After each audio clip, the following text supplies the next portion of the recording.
जरा सोचिए, आपने किसी एग्जाम में बहुत अच्छा स्कोर किया, पर फिर भी नौकरी आपको नहीं मिली, और नौकरी उसे मिल गई जिसके नंबर आपसे कहीं कहीं ज्यादा कम थे।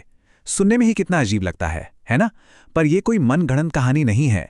बिहार में बीपीएससी असिस्टेंट इंजीनियर की परीक्षा में बिल्कुल यही हो रहा है। तो आज हम इसी हैरान कर देने वाले गणित और इसके पीछे की पूरी कहानी को समझेंगे। ये जो दो मार्कशीट स्क्रीन पर दिख रही हैं, इन्हें जरा ध्यान से देखिए। एक कैंडिडेट को मिलते हैं 400 में से 306 नंबर और नतीजा नॉट सिलेक्टेड। वहीं दूसरे कैंडिडेट को 400 में से सिर्फ 192 नंबर मिलते हैं और वो सिलेक्टेड हैं। नहीं, ये कोई टाइपिंग की गलती नहीं है, बल्कि बीपीएससी की चयन प्रक्रिया का एक, कह सकते हैं, चौंकाने वाला नतीजा है। तो सवाल यही उठता है कि आखिर ये हो कैसे सकता है? कोई कैंडिडेट 114 नंबर ज्यादा लाकर भी रेस से बाहर कैसे हो सकता है? भाई, इसका जवाब छिपा है भर्ती प्रक्रिया के नियमों के अंदर। तो चलिए अब सीधा उन नियमों की तह तक चलते हैं और उस स्कोरिंग सिस्टम के गणित को समझते हैं जो इस पूरे मामले की जड़ है। देखिए, जो ऑफिशियल पॉलिसी है उसके हिसाब से फाइनल मेरिट लिस्ट दो चीजों को मिला के बनती है।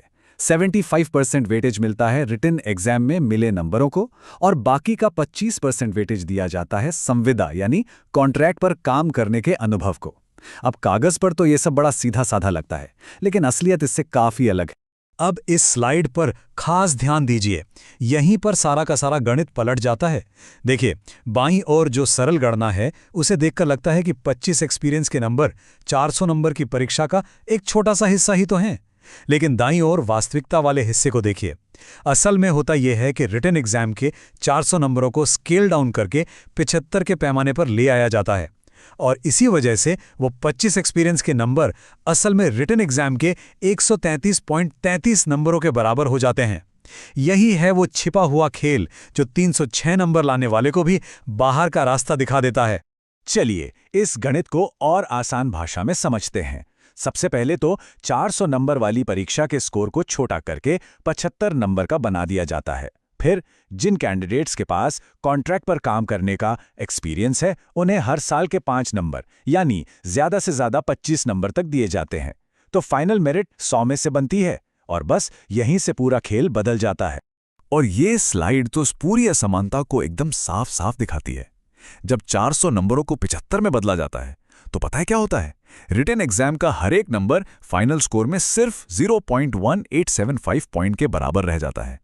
दूसरी तरफ एक्सपीरियंस का एक नंबर पूरे 1 पॉइंट के बराबर होता है। मतलब साफ है, एक्सपीरियंस का एक नंबर परीक्षा में लाए गए एक नंबर से 5 गुना से भी ज्यादा कीमती है। तो इसका मतलब क्या हुआ? मतलब ये कि पूरे 25 एक्सपीरियंस के नंबर हासिल करना रिटन एग्जाम में 133.33 एक्स्ट्रा नंबर लाने के बराबर है। सोचिए, 133 नंबर, ये इतना बड़ा एडवांटेज है कि जो नए उम्मीदवार हैं उनके लिए सिर्फ रिटन एग्जाम के दम पर इसे पार करना लगभग नामुमकिन हो जाता है। ये जो सारा गणित है ये सिर्फ कागज पर नहीं है, असल दुनिया में इसका बहुत गहरा असर हुआ है। इसने हजारों छात्रों में निराशा और गुस्सा भर दिया है, इतना कि उन्हें सड़कों पर उतरना पड़ गया।